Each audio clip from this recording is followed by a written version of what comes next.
Ah, well, I would say it's been a good day, but that connotes.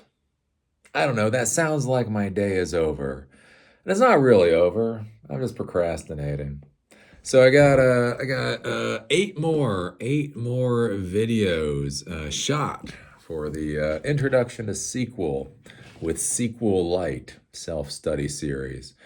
I just got that finished. So now that's just shooting them. Now I have to go through, fix the audio, edit them a little bit, get them uploaded, the whole 9 yards. So I don't know. There's something like 16 parts into the SQL self-study program. So hopefully it'll be done next week. Well, it needs to be done next week because I leave to Miami pretty soon. And it's not going to get filmed in Miami. Whatever else happens, it's not going to get filmed in Miami. So we got to knock this out. So, anyways, I'm nice and tired. I'm nice and tired, so I can talk about Trump. I can roar. I can do a nice, relaxed roar. I can do a roar. You can do a roar. I'm not stoic. I'm just tired. So, anyways, if you don't know what I do, you don't know what I actually care about in the world. It's this thing called Silicon Dojo.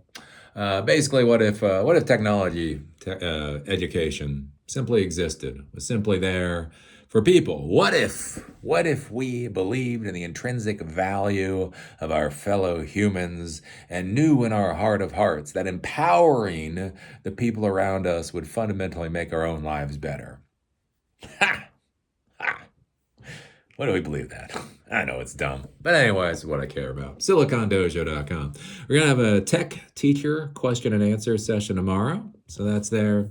Here's our old classes. Here's the current self-study programs we have. Python Introduction. We got 340 people taking that. Bottle Web App Framework. We have about 40 people taking that.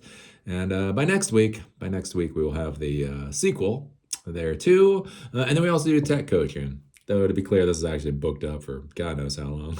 It's booked up for well over a month. But anyways, every Monday from 1 to 5, I do 30-minute coaching sessions with people about whatever is going on in their particular lives.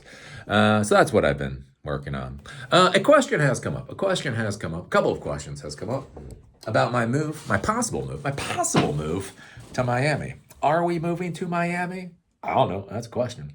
That's why we're going to go there and spend a month. So I live in Asheville, North Carolina right now. We came before the California refugees. Let me tell you from personal experience, from lived experience, refugees can turn a beautiful location into an absolute crap hole. And I can tell you that. This place was great until the Californians showed up. Californians come in and everything just goes to hell. Anyways, we've been here in Asheville for over 4 years. And Asheville is what it is. Beautiful place. Beautiful place. Wonderful in many ways. Great beer. If you like beer, if you can stomach just a stupid amount of beer, fabulous beer. You like beer, come here. Mountains are good. Economy sucks.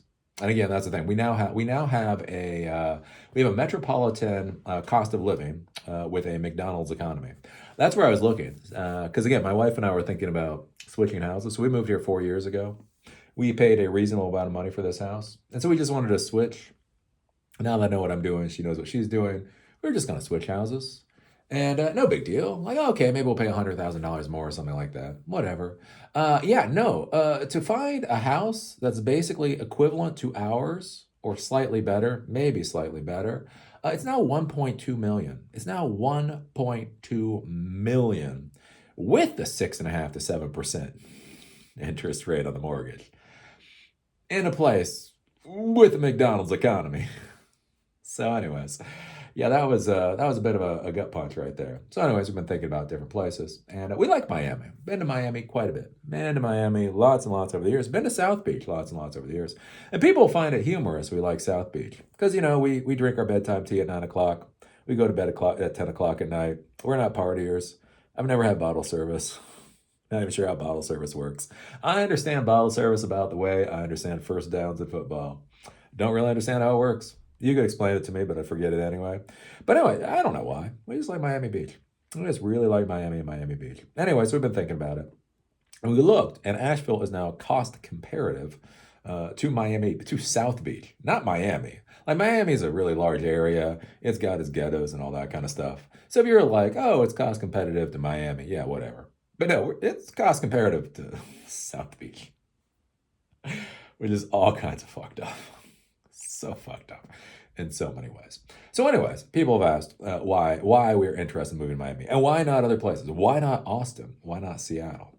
I actually like Seattle in many ways, but I would only live there as purely a professional because it's literally too packed with people. The idea with Seattle is that you can live downtown Seattle and then go out. But how everything is, it's like is it the I-5? It's the I-5 corridor. And it's just packed with people all the time. Like we lived there for 2 months. We actually got an apartment there, and we thought about long-term living there.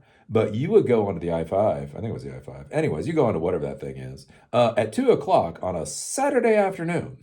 And it was bumper to bumper going 5 miles an hour.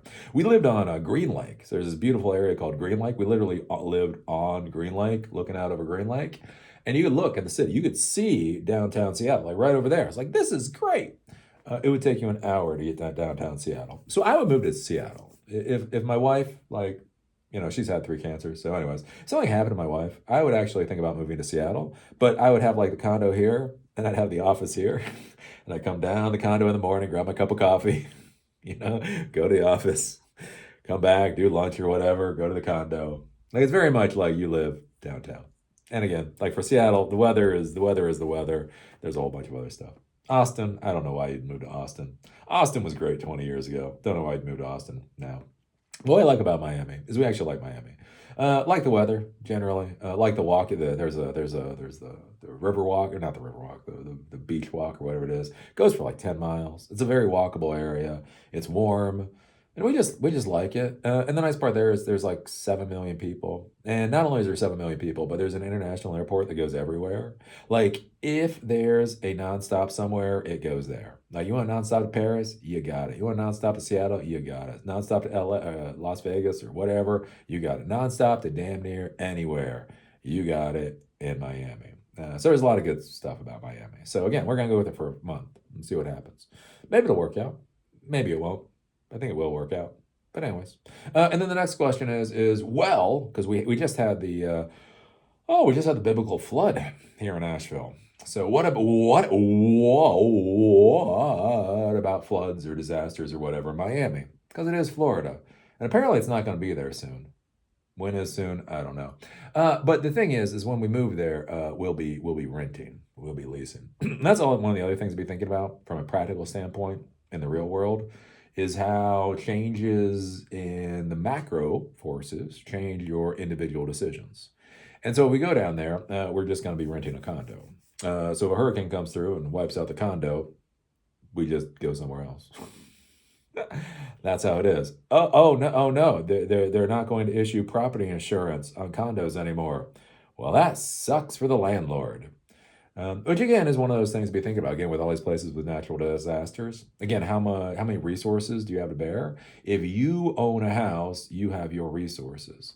If a company owns 10 houses, 100 houses, 1,000 houses, they can both mitigate against disasters and deal with things like insurance a hell of a lot easier.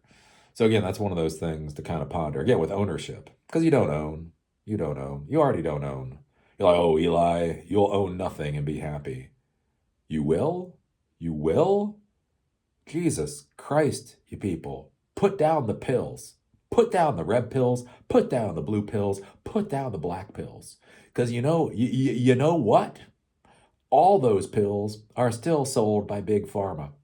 You're shoving pills down your gullet, laughing at other people because they're not shoving pills down their gullet, and you don't realize what a jackass you are. So anyway, you don't own anything anyway. Like, again, property tax, right? 1%, 2%, wherever you're at, right? That's how much you have to pay every year. We have to pay like $5,000 a year on this house in property tax. And if we don't pay the property tax, the government will literally take our entire house and sell it for whatever the fuck they want to sell it for. So I don't own the house already. So anyways, all you kids out there taking black pills, just stop with the pills. Maybe the pills are the problem, Maybe the pills are the problem. So anyways, yeah. So we're thinking about that. We'll rent, and then we'll go from there. And will it work out? Who the fuck knows? The best stories come from failures. The best stories come from abject failures. So I don't even know if I want it to work out. When it works out, when it's good, what the hell do you say? It's never like, oh my God, today was pleasantly sunny. And I sat on the porch with my chihuahua and drank a cup of coffee. Wow. That is not a great story. That is not a great story. You know what is a great story? I was sitting there with a chihuahua on my lap, and I was sipping a cup of coffee as I was texting my buddy on where we were going to meet, and then the storm was whipping up, and they were like, oh my God. And then all of a sudden, the power went out, and the SMS went out, and the water went out all at the exact same time. And then my wife and I, like, once the storm subsided, we're like, what the hell happened? So we walked down to the river to see how high it was flooded, and then we saw half of a restaurant go down the street at 40 miles an hour. One of these stories is good. One of these stories is just, who the fuck cares? One of these stories is an abject disaster where 200 plus people died. One of them is just a nice sunny day with a chihuahua on your lap. That's the reality. Failures are more fun to talk about. But anyways, what we're going to talk about today, is it a failure? It's Trump. It's Trump.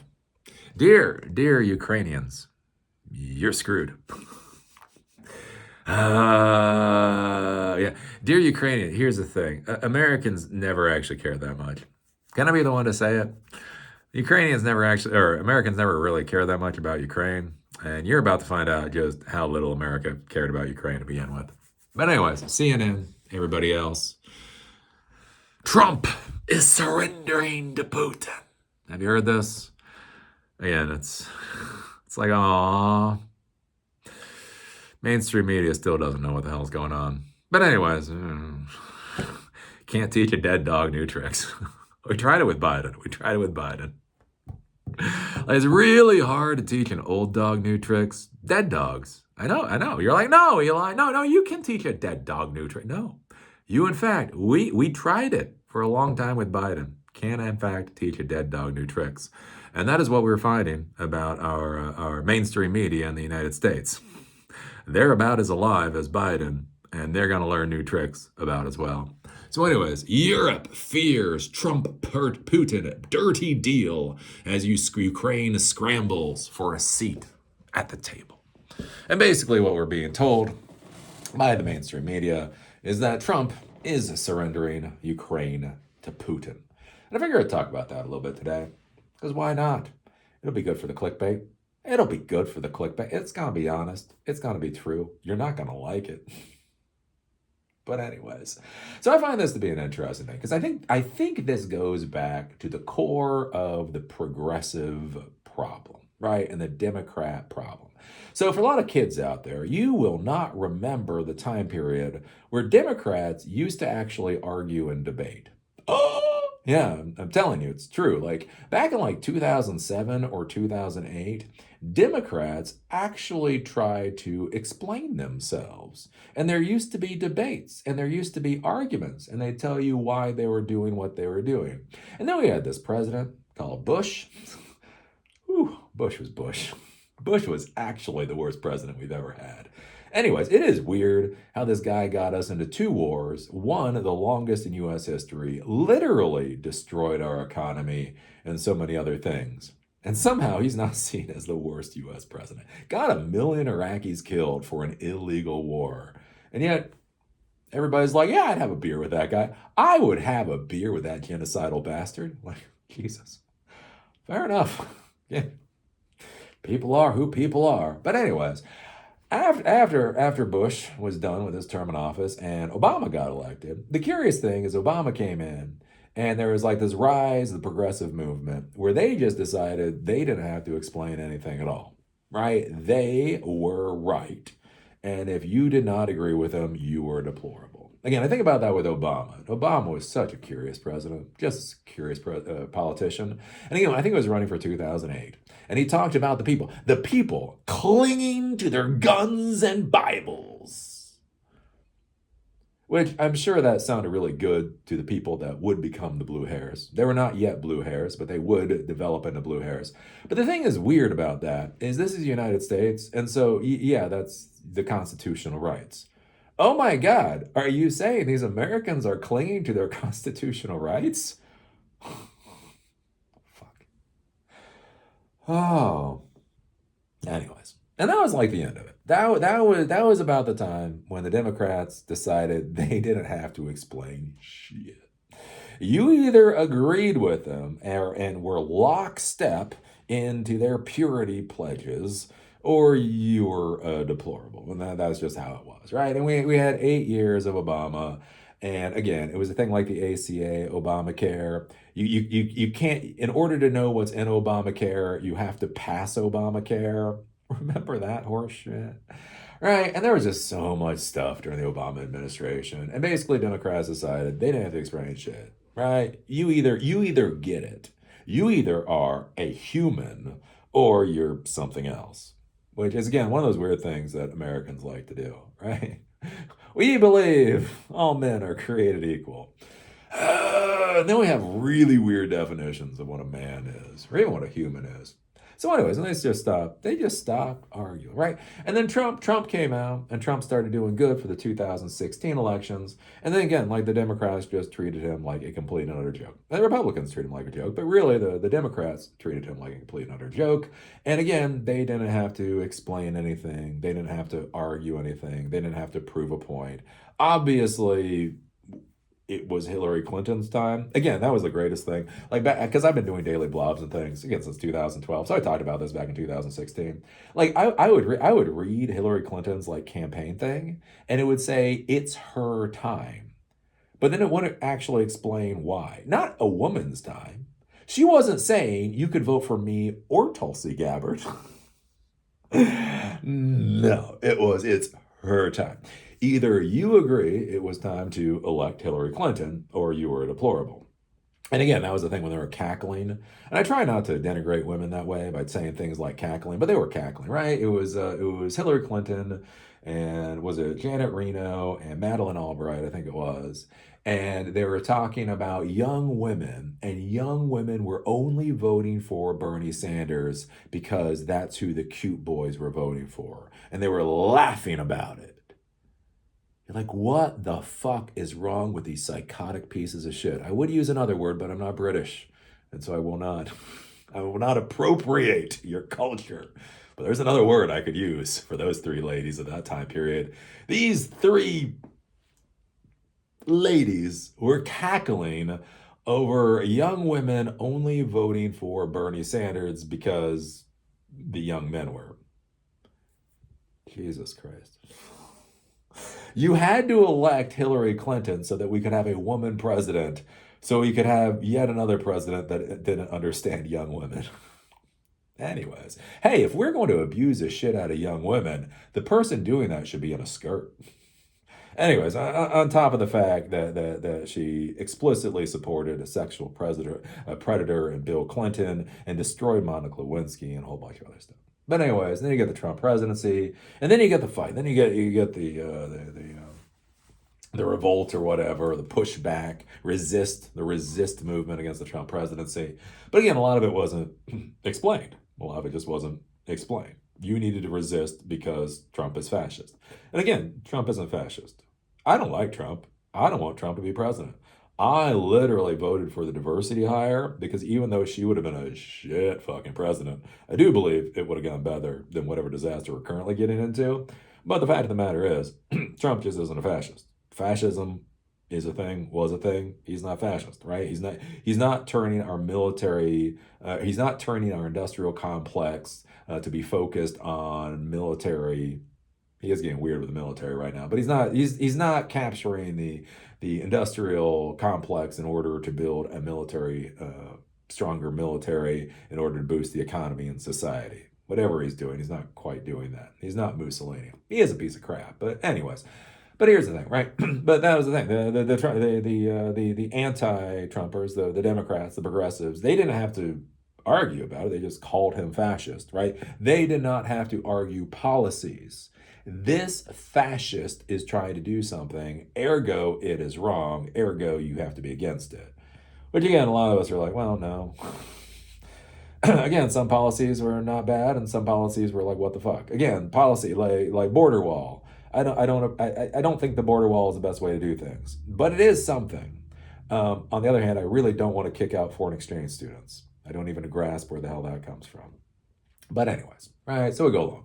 Trump loses the election. We get Biden in, and then Biden starts doing stuff, and again, does not have to explain anything. When people complain, when Biden creates real and actual problems due to his policies, he just tells everybody they're wrong. Inflation is through the roof, and we're told inflation is not a problem. I know inflation's a problem.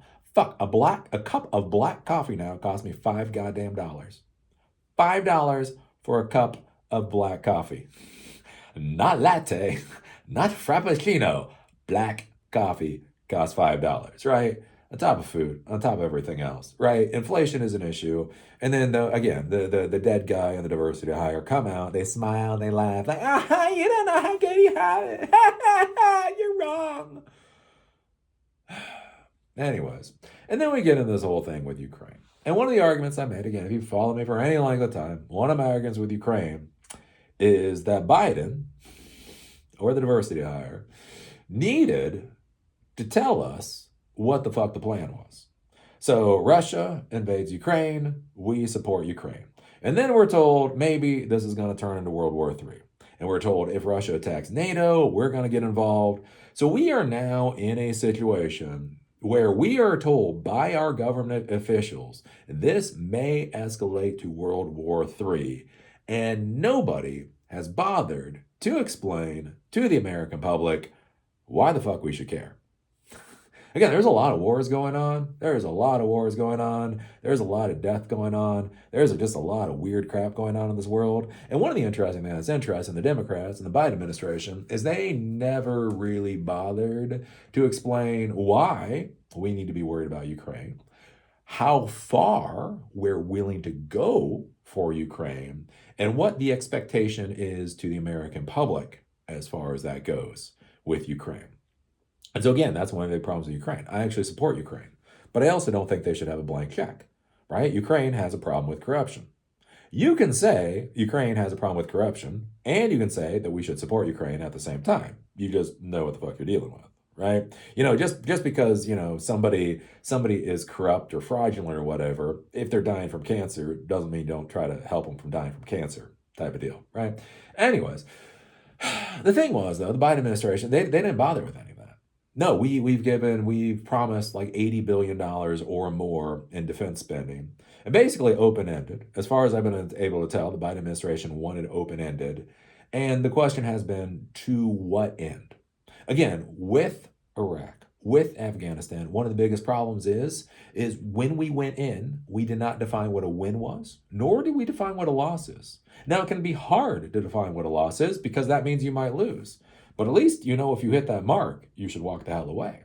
The thing is, they did not. Again, and Biden wasn't Congress at the time when those wars started. They did not define what a win or a loss was.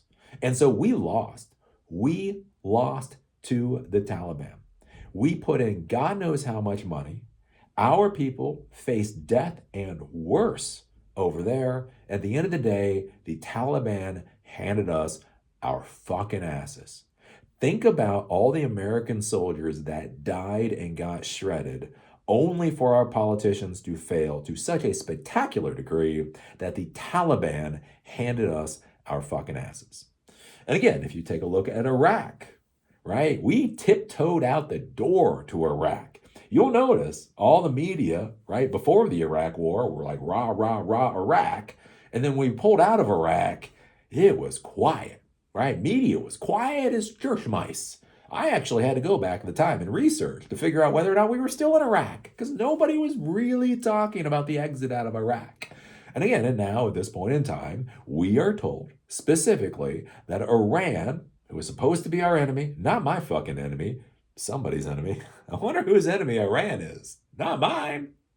Anyways, we're told Iran now has more power in Iraq than they did before we attacked Iraq. So these are the current examples of our disastrous foreign military policy and how we've spent trillions of dollars and we've shredded our own people only to fucking lose the Taliban. So, anyways, so we get involved with this thing with Ukraine, and so we're sending weapons and we're sending advisors, and we're told if NATO's attack, this is going to get us into World War III. This has been going on for years at this point in time. Maybe Ukraine is doing good, maybe Russia is doing good, but it's just continuing on as a slog and a complete shit show. And the American public has not been explained well why we should care versus Europe. Europe barely gives a fuck. Europe gives a oh, they like to speak. Oh, they like to flap their gums and talk about how fucking amazing they are. But at the end of the day, if you look at the weapon systems, and so much of that's coming from us, right? Europe doesn't seem to care that much. And if Europe, who is actually beside Russia, doesn't seem to give a shit, doesn't really seem to care that much, there's a big question about why should we care about a border literally halfway around the world? Again, I do. I look at things differently, but I can completely understand why Americans aren't feeling it, right? Our border is not secure. Our health care system sucks. Again, I have friends who work at Mission Hospital. So Mission Hospital is the hospital for Asheville. My friends who work at Mission Hospital tell me not to go to Mission Hospital. That is how screwed up our healthcare system is in the United States. And again, one of the reasons we're thinking about going to Miami. Again, my wife has had 3 cancers, that kind of thing. Healthcare actually matters to us. And when you're in a place where the hospital workers tell you not to go to their hospital, that says a little bit about our society. And again, Asheville is a city, right? We got 90,000 people here, which is a city. We got 400,000 people in our metropolitan area. This is real and significant. We're not just like 5,000 people in the middle of nowhere. This is, to a degree, a city, right?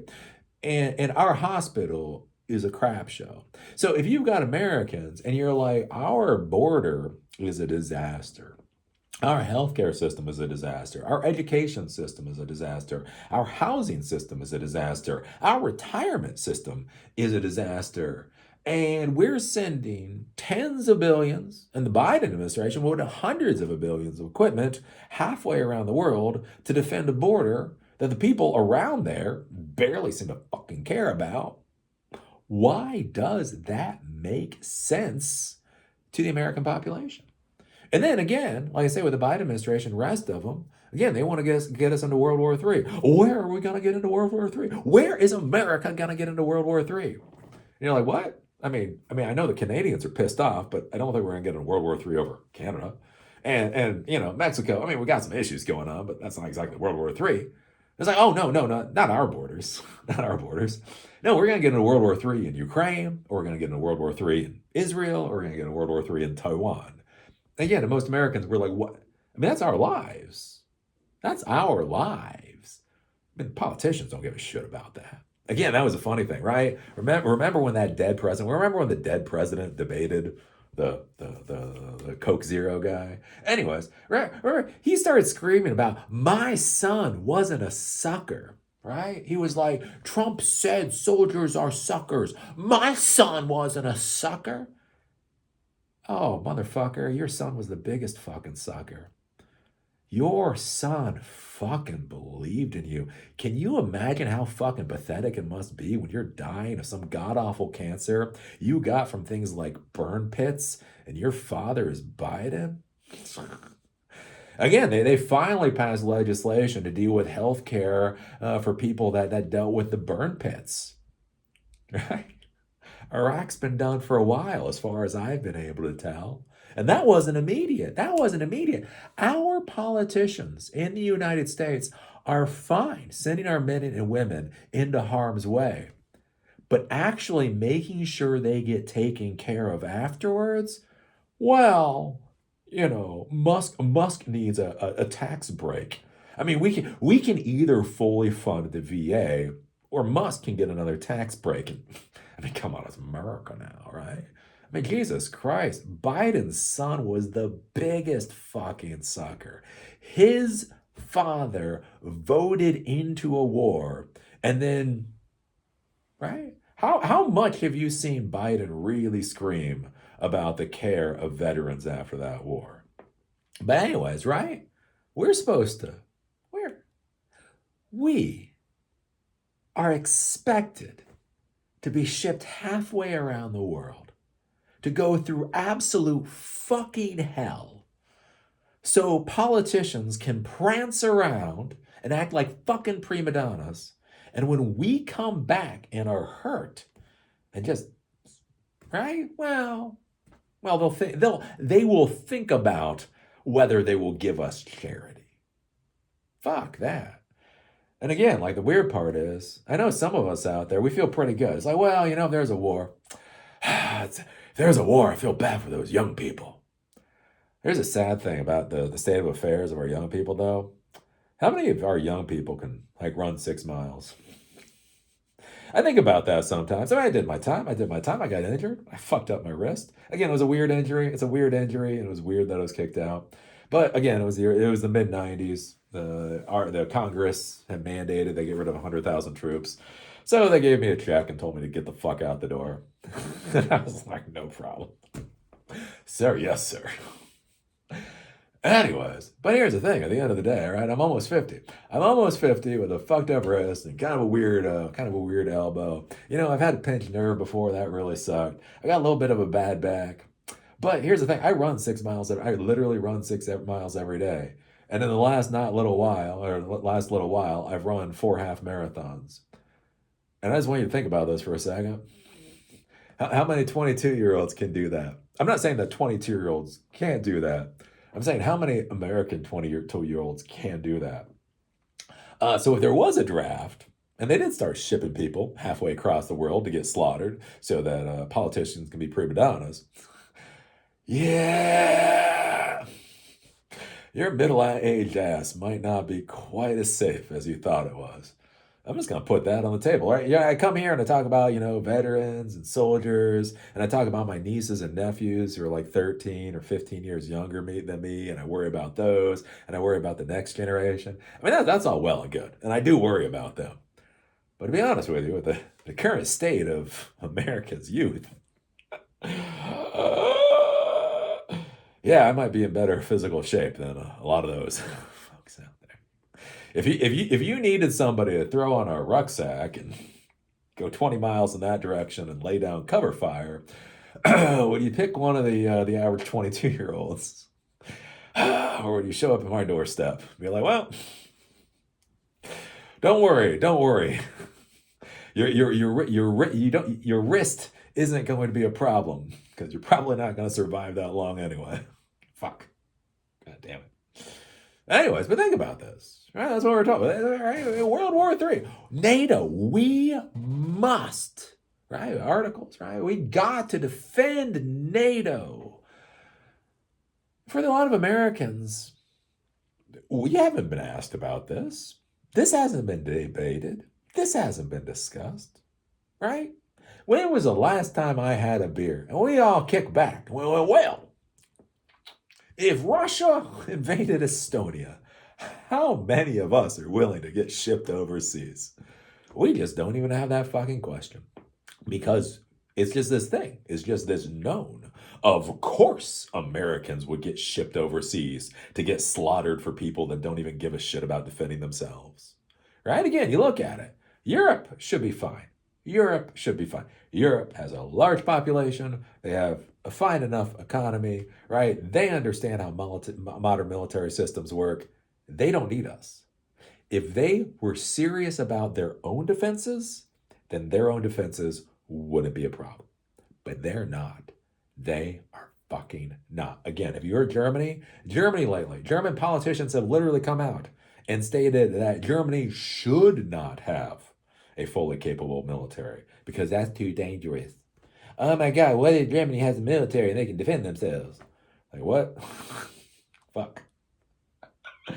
Anyways, and so the interesting thing now is with Trump trying to do these negotiations with Putin, whatever he comes up with, I think the American public will be like, cool.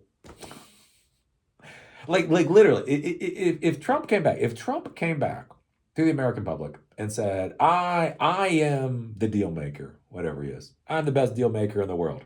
I made a deal with Putin that they could have half of Ukraine, the most valuable half of Ukraine, and then they would stop the war. I think most Americans would be like, okay. Is that the best deal you could get? I'm just asking. I don't actually give a shit. All right, whatever.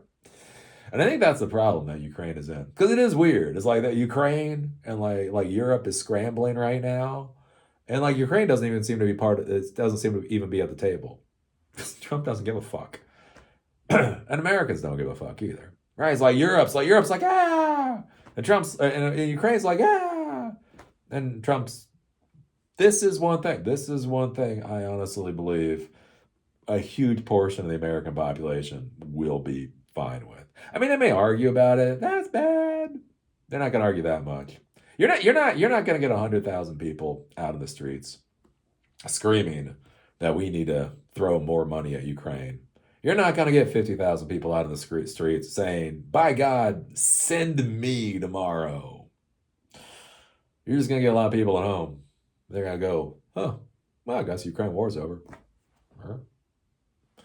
So, anyways, that's my thought on it. That's going to piss a lot of people off. But it's a progressive's problem. It's a progressive's problem. It's a Democrat's problem. It's Biden's problem. If you don't explain why things are important, you don't explain what the win-loss looks like, and you don't explain what people are expected to sacrifice or give or whatever else. If you simply do things by dictate and then basically say anybody who doesn't agree with you is a fucking fascist, at the end of the day, nobody is actually bought in to what you're doing. So if somebody comes in and destroys what you've created, nobody's going to care. There's not going to be anybody there to defend it. I think about that. I had a buddy of mine who was talking about that with emerging markets, and it was talking about like the U.S. going into emerging markets and the West going into emerging markets, and creating economies, basically creating economies and the whole nine yards. And I was talking to him, and I was like, "Wow, it seems harsh. I mean, you're creating like winners, right? So you're deciding who the winners are." And the funny part was, again, how most people are. He just looked at me like I was a fucking moron and was like, "Yes, of course." I was like, "What?" And he's like, "Well, look at this. So we create these systems. We go into these emerging markets. We go into these countries that don't have systems like ours, and we create these systems. But here's the thing: we're the foreigners. We're the outsiders. We want to make money and go the fuck away. We don't want to be there. We don't want to deal with this shit day to day. So what you do is you go into these areas and you create winners, right? So you build a factory on one person's land. You then make that person the owner of the factory. You then buy goods from the factory at a relatively low cost, but they get a nice profit, right? Before that was a rice farm, now it's a factory. And the owner of the factory is actually making a really good living simply owning the factory. You created a winner. And the reason why that's important is now that person will defend your system. You do that at scale, you create 1,000 winners or 5,000 winners in an area that has 1 million population. And now you have 1,000, 5,000 people that are day after day ingraining the system that you created into that population. And all you do is pull the profit out of it, right? That's how it works. You create winners. But I think one of the interesting things with how the Democrats and progressives have done things over the past 15 plus years, 17 years at this point, is again, they don't get any buy-in from anybody. Who are the actual winners for the Ukraine war? What Americans are the actual winners for the Ukraine war, other than Lockheed Martin and those folks?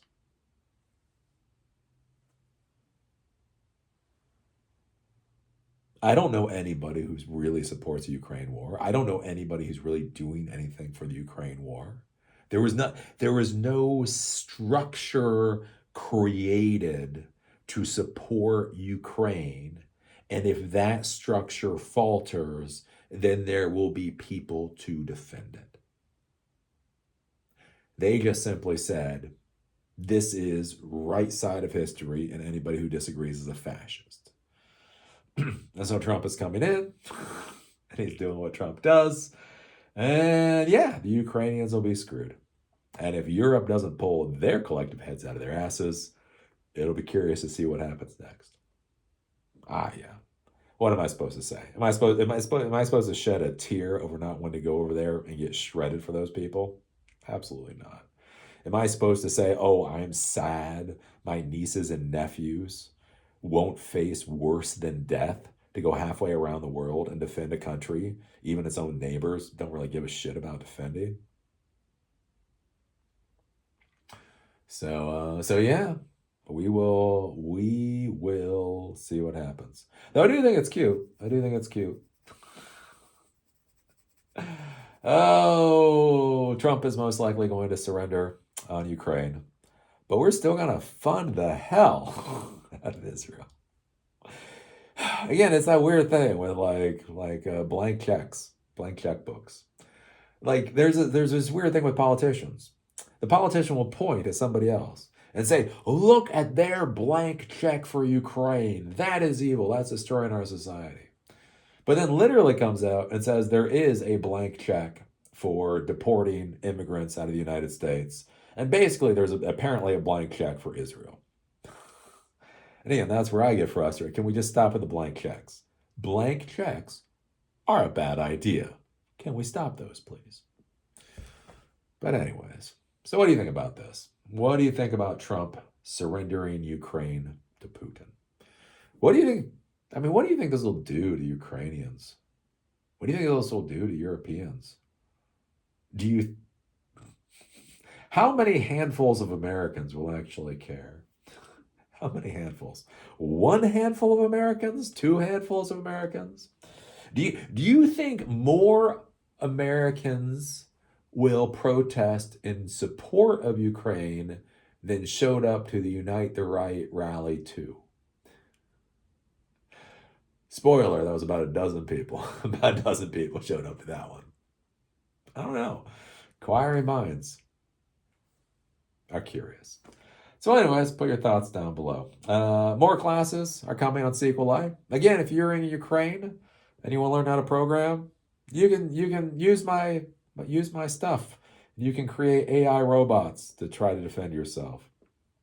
Anyways, I keep doing the education stuff day after day. 8 videos today. There'll be more stuff tomorrow. Again, hopefully the series will be done by next week. And then we're going to be working on, I think Linux is the next one. They're just going to keep on going. And yeah, that's all I got to say. See y'all later.